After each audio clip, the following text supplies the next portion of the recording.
Hello, and welcome to another episode of Unboxing with Paul. And today, I'm very excited to bring you a device I never thought I'd get to bring to this channel. I'm talking, of course, about the Google Pixel 6a. Let's take a look at it.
This device currently retails for $349.99, and this was released about a year ago.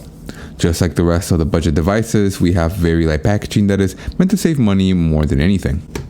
In the box, we got a very nice Type-C to Type-C USB cable that is able to deliver up to 18 watts of power delivery. We also get a dongle. We got a Type-A to we get a Type-A female to a Type-C male dongle. We also get a very, very nice SIM ejector tool. Oh, that is a handsome looking device. This is actually a 6.1 inch 1080 by 2400 OLED HDR, which is meant to be a very, very good. We're going to be able to use this outside without us having too much trouble. We're also going to be sporting with a 1080 by 2400 OLED HDR always on display, which ought to enable for some very, very nice outside viewing, as well as us having an aluminum frame that is going to give us some rigidity, as well as making the phone feel premium. Because right now, to the touch, it feels cold. It feels like a very, very cool touch phone.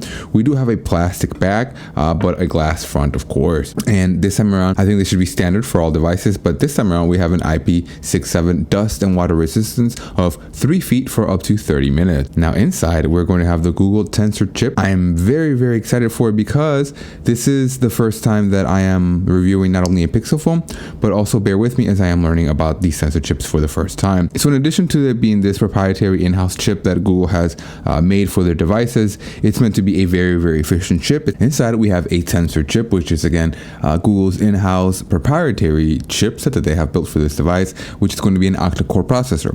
Now, 4 of those cores are going to be clocked in at 1.8 gigahertz for those lighter day-to-day tasks, keeping efficiency in mind. And then we have 2 additional cores being clocked in at 2.25 gigahertz for those heavier, more power-intensive tasks. And then finally, we're going to be having 2 more cores clocked in at 2.8 gigahertz for those heaviest, most power-intensive tasks. And I've never quite seen a chip arranged in this manner, which again, it makes me very excited for it because this is a proprietary chip. This is something that's completely different. Something to mention also is that we're going to be having an under the display fingerprint scanner, so you're going to be able to unlock the phone simply by tapping your fingerprint in the middle of the device. And then all we have to do is, of course, set up our fingerprint. We just have to get our device acquainted with our thumb. We lightly tap our thumb all around the center of the screen so that again our phone gets acquainted with our thumb, so that whenever we go to pick it up, it unlocks right away. And again, let's go and just try that out. We simply hold it. All right, so that was really quick. Now inside we are packing 128 gigabytes of storage paired to 6 gigabytes of RAM.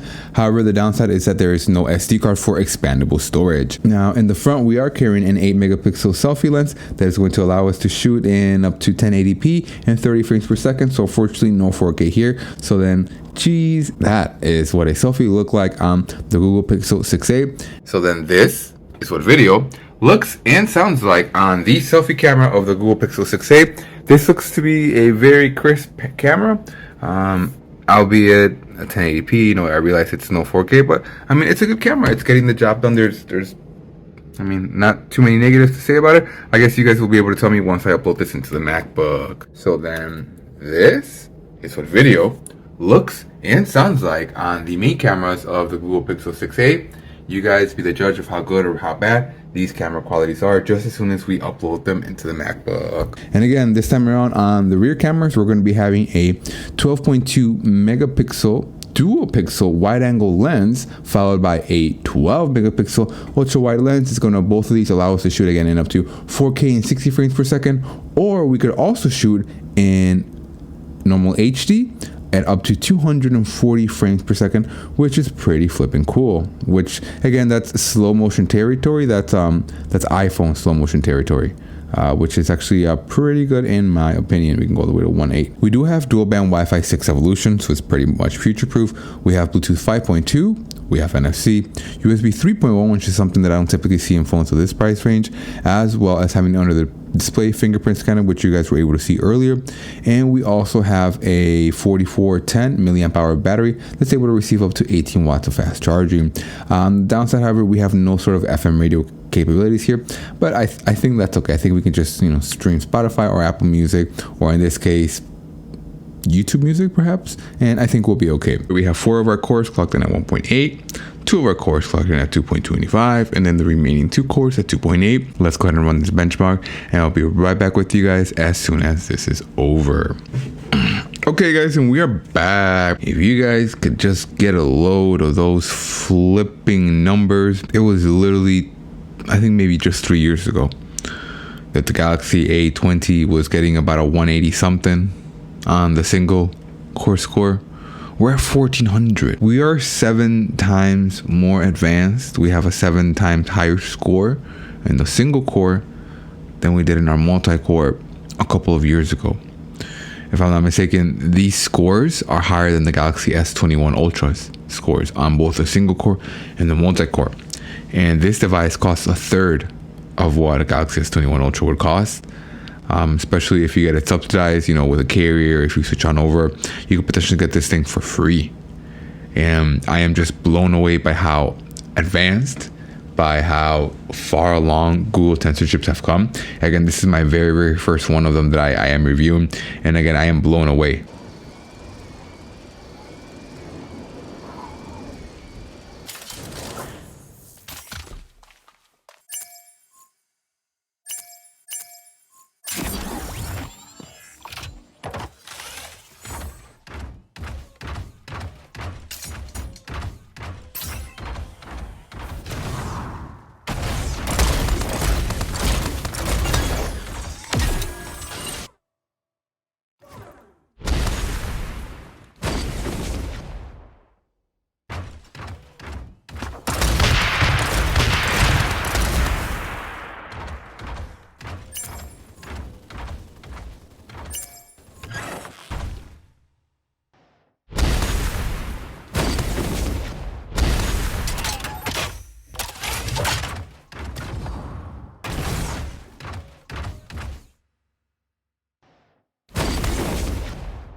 that's like you have to comply, like be compromised.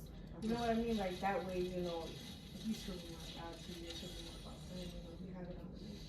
But like if it's like once or twice a month, you know, it's like you live it about them. You know what I mean? Just like him. I ain't really trip. You know what I mean? If he was a real like I was like, then I would have been like sad, you know, sad as fuck, crying with you bitches, like what the fuck's wrong with you? Nah, you just be how I be. You know like, what? yeah. Yeah. I'm like, oh my girlfriend. Yeah, right. You know, Like because you it's mad? funny, because Yeah. it's funny. Now I'm Like mad come about on it. now, You know, yeah. it's one thing, you know my situation. Like, yeah, you know your situation. Oh, what the fuck? Yeah, like I gotta know yours too. But then afterwards, I was like, no, I can't get you. Yeah, bro. It's cool now. I know what type of time we're on. So now the thing that gets thrown out is, oh, we grown, so now I can. Gordon Lemon comments. What are your thoughts on this device? Would you ever pick up something like this? And as always, thanks for watching.